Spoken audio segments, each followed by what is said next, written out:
Guys दिन पे दिन मेटा अपने डैशबोर्ड में बहुत सारे चेंजेस कर रहा है और जो चेंजेस कर रहा है वो रिलेटेड विद एआई चेंजेस है। ऐसा नहीं है कि लाइक मेटा यहाँ पर control being as a manual options छीन रहा है, बिल्कुल भी नहीं। उसने एआई प्लस मैनुअल ऑप्शंस को मिक्स करके कई सारे और ऑप्शंस लेके आया है जिससे आप अपनी एडवर्टीजमेंट को और अच्छा बना सकते हो, बट उसे कई सारे प्रोज एंड कॉन्स भी होते हैं।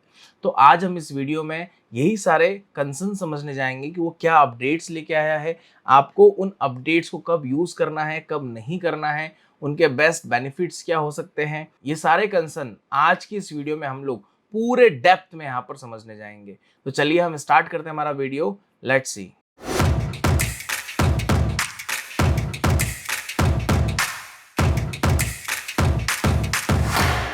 Hello everyone, my name is Himanshu Tiwari. Welcome to W Script Tech YouTube channel. जैसे आप देख सकते हैं गाइस, ये पूरा मेटा का एड मैनेजर का डैशबोर्ड है जहां पर हम कैंपेन रन करते हैं, हमको परफॉर्मेंस दिखती है, इनसाइट्स दिखती है, सारी चीजें यहाँ पर दिखती है। लेट्स सपोज सबसे पहली चीज यहाँ पर, जब मैं यहाँ पर क्रिएट करता हूँ कैंपेन तो आपको यहाँ पर मल्टीपल ऑब्जेक्टिव्स मिलते हैं। लेट्स सपोज यहाँ पर मैं यहाँ पर सेल्स कैंपेन के साथ जाता हूँ और यहाँ पर मैंने क्लिक करा कंटिन्यू।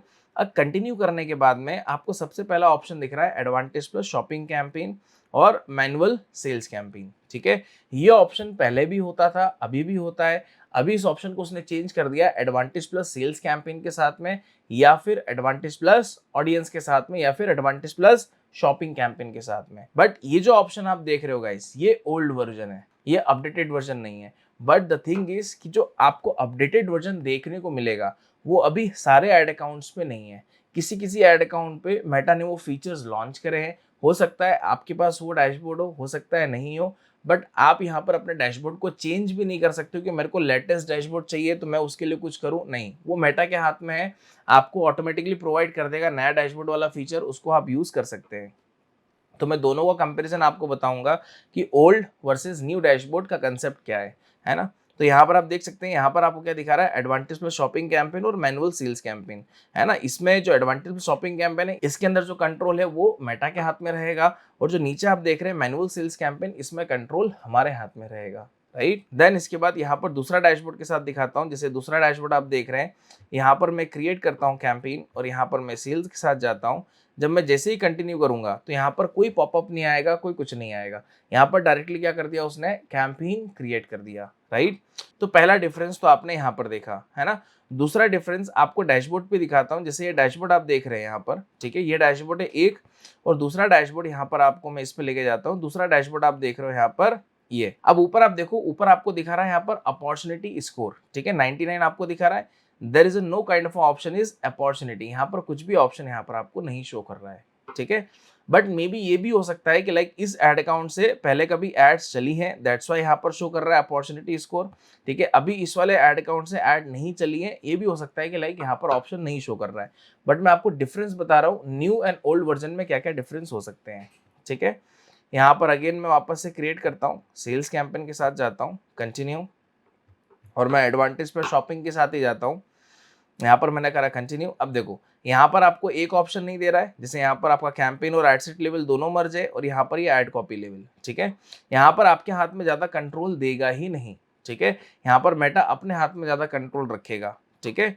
और ये केवल स्पेसिफिक इसके लिए होता है, शॉपिंग के लिए होता है, मतलब आपको अगर प्रोडक्ट बेचना है तो आप इसको यूज करें, अदरवाइज नहीं करें, राइट। मगर जब आप यहाँ पर आते हैं, लाइक जो अपडेटेड डैशबोर्ड पे है, लेट्स सपोज मैं इस पे आता हूँ यहाँ पर, और यहाँ पर जब मैं वापस से क्रिएट करता हूँ कैंपेन, सेल्स के साथ जाता हूँ, कंटिन्यू करता हूँ, तो यहाँ पर आपको मिलेगा एडवांटेज प्लस सेल्स कैंपेन, जो यहाँ पर आप देख रहे हैं, ये देखो एडवांटेज प्लस सेल्स कैंपेन, ठीक है। अब यहाँ पर आप इसको ऑन करके यहाँ पर आप देख सकते हैं बजट, ऑडियंस और प्लेसमेंट, तीनों का कंट्रोल किसके हाथ में रहता है, अधिकतर मेटा के हाथ में रहता है, ठीक है। बट यहाँ से अगर आपको ये ऑप्शन यूज नहीं करना है, इसको ऑफ करना है, तो आप क्या करोगे, जो आप बजट देख रहे हैं एडवांटेज प्लस ऑन दिख रहा है, ये पहले जो होता था गाइस, पहले यहाँ पर इसको हम कहते थे सीबीओ, कैंपेन बजट ऑप्टिमाइजेशन, अभी इसका नाम चेंज कर दिया है, एसीबी कर दिया, एडवांटेज कैंपेन बजट कर दिया है, राइट। अब यहाँ पर जैसे आपका कैंपेन बजट है, मतलब ये पूरा क्या करेगा, ऑटोमेटिकली आपका बजट क्या करेगा, डिस्ट्रीब्यूट कर देगा मल्टीपल एडसेट्स के अंदर। और जब मैं एडसेट वाला ऑप्शन लूंगा, ठीक है, तो यहाँ पर क्या होगा, डायरेक्टली देखो ये ऑप्शन क्या हो गया, यहाँ पर ऑफ हो गया, ठीक है। मतलब पहला ऑप्शन का कंट्रोल यहाँ पर मैंने रख लिया, ऑप्टिमाइजेशन स्कोर कहीं पर कम हुआ, वो 100 की 100 है। ठीक है, यहाँ पर मैंने क्या करा, मैंने यहाँ पर बजट का कंट्रोल यहाँ पर मेरे हाथ में ले लिया। दैट्स वाई यहाँ पर आप देख रहे हैं जो बजट था इस पर ग्रीन टिक था वो यहाँ पर हट चुका है। ठीक है, फिर इसके बाद यहाँ पर आप देखेंगे जो नेक्स्ट अपडेट आया है। ठीक है, मैं एडसेट पे आता हूँ। एडसेट पे आने के बाद में आप जैसे ही नीचे आओगे, है ना, यहाँ से आप बजट सेट कर सकते हो, क्योंकि मैंने वहाँ पर क्या लिया था, एडसेट वाला लिया था ऑप्शन बजट का। यहाँ से आप बजट सेट कर सकते हैं, है ना। फिर यहाँ पर आप देख रहे हैं ऑडियंस। ठीक है, एडवांटेज प्लस ऑन। ठीक है, यहाँ पर एडवांटेज प्लस ऑन मतलब ऑडियंस का कंट्रोल किसके हाथ में है, मेटा के हाथ में, आपके हाथ में कंट्रोल नहीं है। ठीक है, अगर आप ये लेते हैं तो, क्योंकि यहाँ पर मेटा लिखता भी है, यहाँ पर मेटा लिखता भी, क्या लिखता है, देखो क्या लिखा है यहाँ पर, we will automatically reach people mostly like to response. वो ऑटोमेटिकली डिसाइड कर लेगा। ठीक है, अगर सारी चीजें मेटा ही ऑटोमेटिकली कर लेगा तो फिर तो मतलब क्या है, पैसे भी ऑटोमेटिकली लगा दे है ना। तो बट वो चीज नहीं है कि बिंग एज एडवर्टाइजर जितना अच्छा हम समझ सकते हैं हमारे बिजनेस को, उतना वो एआई टूल या उसके जो एडवांटेज प्लस ऑडियंस है या जो भी एडवांटेज के फीचर्स हैं वो इतने अच्छे से यूज नहीं कर सकते हैं। हम सजेशन जरूर दे सकते हैं, टेस्टिंग पर्पज से हम डिफरेंट कैंपेन डिफरेंट एडसेट्स बना के हम यूज कर सकते हैं, बट पूरा ही हम उस पर डिपेंड हो जाए ये बिल्कुल भी सही डायरेक्शन नहीं है। फिर इसके बाद जब आप नीचे आओगे, अगर आपको ये ऑप्शन ऑफ करना है तो यहाँ पर आपको ऑप्शन मिलेगा further limit the reach of your add. ठीक है, आप इस ऑप्शन पे क्लिक करोगे और यहाँ पर आप क्या करोगे, स्विच सेटअप पे जाओगे। जैसे ही आप स्विच सेटअप पे गए, ठीक है, जैसे ही आपने यहाँ पर स्विच सेटअप पे क्लिक करा तो यहाँ पर देख सकते हैं यहाँ पर पूरा कंट्रोल आपके हाथ में आ गया, है ना। आपको लोकेशन टारगेट करना है, एज है, जेंडर है, कस्टम ऑडियंस हो गया, डिटेल टारगेटिंग हो गया, लैंग्वेज हो गया, आप पूरा कंट्रोल आपके हाथ में, आप यहाँ पर यूज कर सकते हो। अगर आप डिजिटल मार्केटिंग में अपना करियर बनाना चाहते हैं तो WScriptTech आप सभी के लिए लेके आ गया है डिजिटल मार्केटिंग का मेंटरशिप प्रोग्राम। इस मेंटरशिप प्रोग्राम को हम लोग कवर करेंगे 5 माइलस्टोन में, और ये जो मेंटरशिप प्रोग्राम होगा वो आपका टोटल होगा 20 वीक का। तो पहला माइलस्टोन जो होगा गाइस वो आपका digital marketing fundamental and website creation, जिसमें प्रोजेक्ट्स भी इंक्लूड रहेगा, जियो सिनेमा का, नायका का, और केस स्टडी रहेगी हमारी स्विगी की। सेकंड माइलस्टोन जो रहेगा हमारा SEO and content marketing plus copywriting का। थर्ड माइलस्टोन जो रहेगा हमारा social media and influencer marketing का रहेगा, जिसमें हमारा प्रोजेक्ट रहेगा Zomato, Blinkit and case study रहेगी कुकू एफएम की। फिर फोर्थ माइलस्टोन आता है हमारा परफॉर्मेंस मार्केटिंग, उसमें प्रोजेक्ट जो रहेगा वो रहेगा अजियो का, विंजो का, एमआई का एंड केस स्टडी रहेगी हमारी बोट की। फिफ्थ माइलस्टोन जो रहेगा हमारा रहेगा मार्केटिंग ऑटोमेशन इन एआई टूल के बारे में, जहां पर हम मैकडॉनल्ड्स, लेंसकार्ट जैसी प्रोजेक्ट्स देखेंगे और केस स्टडी हमारी रहेगी अपवर्क की। देन इसके बाद आप सभी को मिलता है capstone project. Capstone project it's all about जब आप पूरा कोर्स कर लेते हैं उसके बाद आपको एक प्रोजेक्ट मिलता है जहां पर आपको SEO, performance marketing, marketing automation सारी चीजें आपको वहां पर एग्जीक्यूट करनी होंगी। That is called a capstone project. Then इसके बाद आप सभी के लिए ओपन हो जाता है 7 डेज लास्ट माइल प्रेप, जहां पर हम आपको सिखाते हैं resume building, LinkedIn profile optimisation, project का प्रेजेंटेशन कैसे देना है आपको, portfolio, interview page, mocks and feedback. ये 7 दिन आपके प्रोग्राम चलते हैं। इस पूरे माइलस्टोन को जो कवर करेंगे वो इंडस्ट्री एक्सपर्ट्स होंगे। और अगर आप इस मेंटरशिप प्रोग्राम में इंटरेस्ट रखते हैं तो नीचे डिस्क्रिप्शन में आपको लिंक मिलेगा, उस पर आप क्लिक करें, अपने डिटेल्स फुलफिल करें। जो हमारे कोऑर्डिनेटर्स होंगे, प्रोग्राम एडवाइजर होंगे, वो आपको कॉल करेंगे। और अब चलते हैं हम डायरेक्टली हमारे वीडियो पर। इसके बाद में आते हैं यहाँ पर प्लेसमेंट। अब प्लेसमेंट के अंदर भी गाइस नीचे आप आएंगे तो यहाँ पर आप डिवाइस एंड ऑपरेटिंग सिस्टम देख रहे हैं, है ना। पहले क्या होता था, केवल आपको यहाँ पर डिवाइस वाइज आप टारगेट कर सकते थे, ओएस वाइज आप टारगेट नहीं कर सकते थे, ऑपरेटिंग सिस्टम वाइज आप टारगेट नहीं कर सकते थे, है ना। बट मेटा यहाँ पर अब यहाँ पर ऑपरेटिंग सिस्टम भी यहाँ पर लेके आ गया है, तो वो भी आप यहाँ पर आप टारगेट कर सकते हैं। ठीक है, अब जैसे यहाँ पर अधिकतर जो ऑडियंस एडवर्टीजमेंट देखना पसंद करती है या फिर सबसे ज़्यादा यूजर जो होते हैं वो मोबाइल डिवाइस से होते हैं, तो आप मोबाइल डिवाइस भी आप यूज़ कर सकते हो, डेस्कटॉप भी कर सकते हो। फिर यहाँ पर प्लेटफॉर्म, प्लेसमेंट कंट्रोल, और नीचे आप देख रहे हैं आपको स्किपेबल एड्स का ऑप्शन दिख रहा है जो पहले नहीं होता था। स्किपेबल एड्स मतलब क्या हो गया गाइस कि यहाँ पर आप क्या करोगे, एक्सक्लूड कर दोगे skippable ads in the ad set only for in stream videos. मतलब जो इन स्ट्रीम वीडियोस होती है वहां पर आपके एडवर्टीजमेंट नहीं दिखेगी, एक्सक्लूड कर रहे हैं, मतलब यूजर स्किप नहीं कर पाएगा, मतलब ऐड नहीं देख पाएगा, तो उस पार्ट को आपने एक्सक्लूड कर दिया। अगर आप करना चाहते हो तो यहाँ पर आप एक्सक्लूड कर सकते हैं, राइट। फिर इसके बाद यहाँ पर आते हैं हम एड कॉपी पे। अब एड कॉपी पे आए, अब एड कॉपी पे आपको मेजर चेंजेस क्या मिलेंगे, लेट्स सी। यहाँ से आप अपनी फॉर्मेलिटीज जो भी पेज लेना आप ले सकते हैं, कोई प्रॉब्लम नहीं है। फिर एडवांटेज प्लस कैटलॉग, ठीक है। एडवांटेज प्लस कैटलॉग का मतलब क्या हो गया गाइस, इसका भी सीधा सा मतलब है, देखो क्या लिखा है यहाँ पर, automatically use media from your catalogue, we will show each person the catalogue items that they are most likely to engage with. ठीक है, मगर इसका मतलब क्या हो गया, अगर आपने एडवांटेज प्लस कैटलॉग का ऑप्शन यूज करा, ठीक है, तो क्या करेगा ऑटोमेटिकली लाइक कैटलॉग में से जितने भी आपके प्रोडक्ट्स होंगे वो कोई से भी प्रोडक्ट्स उठा सकता है ना। बट यहाँ पर अगेन आपने कंट्रोल दे दिया, आप चाहते हैं आपके कैटलॉग के अंदर मान लीजिए 100 प्रोडक्ट है ना, आप चाहते हो कि मेरे को इन्हीं स्पेसिफिक 10 प्रोडक्ट की ऐड दिखाने, और आपने ये ऑप्शन ले लिया, तो वो तो उन 100 में से कुछ भी ले लेगा, तो हमारे लिए बेस्ट कैसे हुआ? Getting a point. ठीक है, तो इसलिए आप इनिशियली स्टार्ट जब करें आप मैनुअल के साथ करें, ज्यादा बेटर है। ठीक है, फिर उसके बाद आप नीचे आओगे यहाँ पर, तो यहाँ पर आपको ऑप्शन मिलेगा ऐड क्रिएटिव। ठीक है, ऐड क्रिएटिव में जब इमेज ऐड पे आप जाएंगे, ठीक है, तो यहाँ पर like source URL for example मैंने यहाँ पर WSCubeTech ले लिया। ठीक है, मेरे को कैटलॉग के बिहाफ में जाना है क्या, मैंने कैटलॉग के बिहाफ में नहीं जाना है ना। फिर यहाँ पर आप देख रहे हैं ब्रांडिंग, अप्लाई दिस ब्रांडिंग, आपको अप्लाई करना तो अप्लाई कर सकते हैं। यहाँ पर आपको लोगो आ जाएगा, फॉन्ट, कलर, टेक्स्ट का टोन क्या होगा, विजुअल स्टाइल्स क्या होंगे, ठीक है, साइट लिंक एक्सटेंशंस क्या होंगे, मतलब इसको हम एक्सटेंशन भी कहते हैं। अब जैसे यहाँ पर आप देख रहे हैं आपका एडवर्टीजमेंट इस तरीके से दिखेगा, और नीचे आपने कई बार ऐड देखी होंगी कि रिव्यूज दिखाते हैं, वहां पर स्टार्स दिखाते हैं। ठीक है, वो क्या होता है, वो एक्सटेंशन होता है, राइट। फिर इसके बाद कैटलॉग के आइटम, इस कैटलॉग आइटम में क्या होगा, आपका एक मेन इमेज हो जाएगा, उसके नीचे आपको छोटे छोटे यहाँ पर आइटम्स दिखाएगा, वो इमेज के फॉर्मेट में दिखाएगा, तो एक टाइम पे आप मल्टीपल इमेजेस के बिहाफ में आप ऐड दिखा सकते हैं, राइट। बट ये ई कॉमर्स के लिए होता है बेसिकली, है ना। फिर यहाँ से मैंने नेक्स्ट करा, अब जो यहाँ पर ड्रास्टिक चेंज लेके आया वो क्या लेके आया है वो मैं आपको यहाँ पर दिखाता हूँ। लेट सपोज यहाँ पर मैंने शूज ले लिए, ठीक है, फिर इसके बाद यहाँ से मैं करता हूँ नेक्स्ट, यहाँ से इसको मैंने करा नेक्स्ट।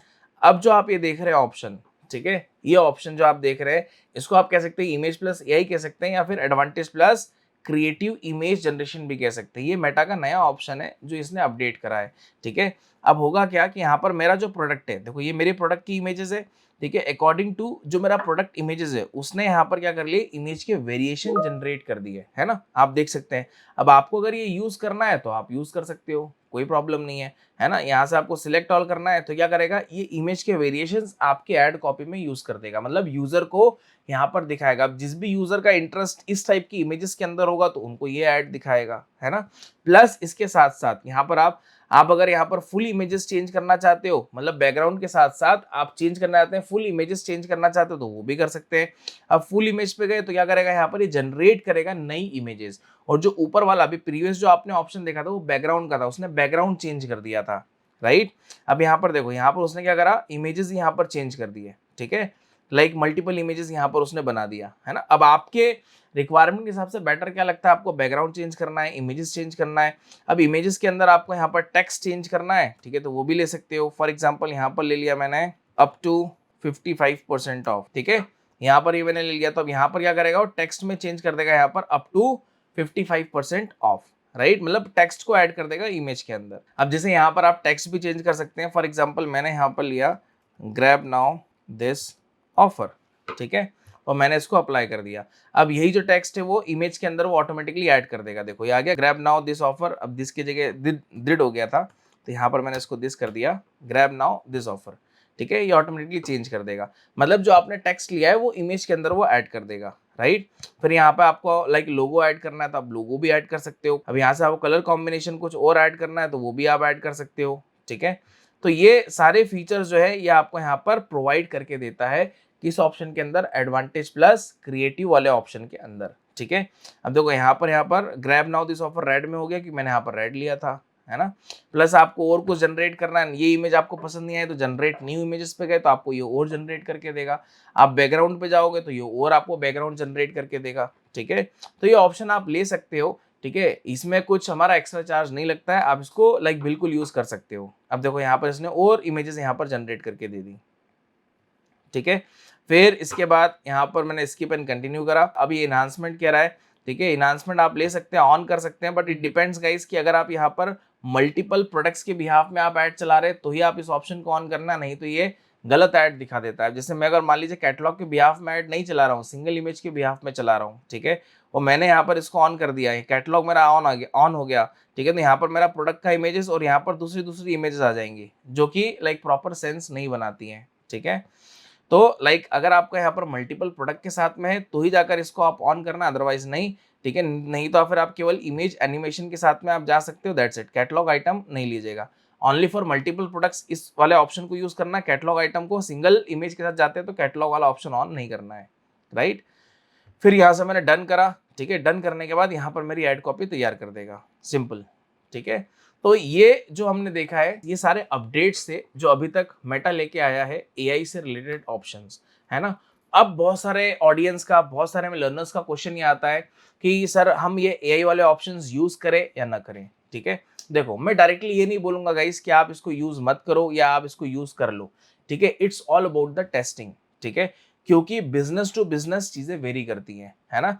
और जो आपका एड अकाउंट है पुराना है, अब जो आपका पिक्सल है उसमें कितना डेटा आ गया, कितना मैच्योर हो गया है, पिक्सल जितना ओल्ड होगा उसके अंदर जितनी ऑडियंस होंगी, ठीक है, उतना आपका एआई का फीचर काम करेगा। बट चीजें आपकी पूरी नई सेटअप है, आपने ऑडियंस बिल्ड नहीं करी है, 2-4 लाख की ऑडियंस बिल्ड है, ठीक है। मैं बिल्कुल भी रिकमेंड नहीं करूंगा कि आप एआई वाले ऑप्शन के साथ जाइए, ठीक है। जब आपके पास डेटा अच्छा होता है आपके डैशबोर्ड में, ठीक है, तो आप एआई फीचर्स वाले ऑप्शन को यूज करें, ठीक है, अदरवाइज नहीं करें, पहला। दूसरा पॉइंट गाइस इसी के साथ साथ कि आप एआई वाले ऑप्शन को इन टर्म्स ऑफ टेस्टिंग के पर्पस भी देख सकते हो। कई बार क्या होता है कि एआई ऑप्शंस आपको अच्छा वर्क करके देते हैं, है ना। अब जैसे अगर मैं बात करूं कि लाइक एक कैंपेन के अंदर 2 मल्टीपल एड सेट्स बना लिया आपने, ठीक है, तो एक में आपने मैनुअल के साथ गए, एक में आपने लाइक एआई चेंजेस के थ्रू गए, है ना, तो वो भी आप कर सकते हो। और इसी के साथ साथ जब आप कोई कैंपेन रन करते हैं तो लर्निंग फेज में जाता है, उसको एक आधी वीक आप चलने दें। जब आपका कैंपेन रन हो जाता है उसके बाद में सबसे बेस्ट चीज क्या होती है, इनसाइट्स मिलती है ना। इनसाइट्स मिलने के बाद में फेसबुक आपको कई बार क्या बोलता है, रिकमेंडेशन भी देता है, जिसके बेसिस पे आपका कैंपेन जो स्कोर है ये डिसाइड होता है ना। कैंपेन स्कोर पे आपको भी ध्यान बिल्कुल भी नहीं देना है, ठीक है। ये कई बार बोलेगा 60%, कई बार बोलेगा 100%, आप कुछ भी नहीं करोगे तब भी 100% बोल देगा, है ना। तो इस पे आपको बिल्कुल भी ध्यान नहीं देना है इनिशियल बेसिस पे अभी, ठीक है। आपको केवल अपनी परफॉर्मेंस पे देना है और टेस्टिंग करनी है थोड़े टाइम के लिए। तो 1 वीक के लिए आपने कोई कैंपेन रन कर लिया, ठीक है, उसकी इनसाइट्स आ गई और जो रिकमेंडेशन फेसबुक दे रहा है वो रिकमेंडेशन आप देखो, समझो, आपको लगता है कि यस ये करने से ये हो सकता है, मतलब अच्छा आउटपुट आ सकता है, तो running campaign, running ad set के अंदर कुछ नहीं करना है। आप क्या करोगे, या तो कैंपेन डुप्लीकेट करो या तो उस कैंपेन में जो एड सेट बनाया है उसको डुप्लीकेट करो, वहां पर चेंजेस करो, ठीक है। उससे क्या होगा, जो आप रनिंग में कैंपेन रन कर रहे हैं उसमें कुछ इफेक्ट नहीं आएगा, प्लस जो आपने दूसरा चेंजेस वाला कैंपेन या एड सेट डुप्लीकेट करके आपने करा है तो आपको पता लग जाएगा कौन सा मेरा कैंपेन अच्छा चल रहा है, एड सेट अच्छा चल रहा है, तो आपको इजीली वहां पर उसकी परफॉर्मेंस मिल जाएंगी। सो गाइस ये सारे चेंजेस थे जो अभी तक मेटा लेके आया है अपने डैशबोर्ड के अंदर, ठीक है। बट एट द एंड आप कैंपेन रन करेंगे तभी आपको अच्छा एक्सपोजर और एक्सपीरियंस मिलेगा, राइट। सो गाइस आशा करता हूं कि आपको ये वीडियो बहुत अच्छा लगा होगा। So please like, comment and share this video as well as अगर आप इस वीडियो को फर्स्ट टाइम देख रहे हैं तो please subscribe our channel. So मिलता हूं मैं आपसे नेक्स्ट वीडियो में। Till then thank you, take care, bye bye.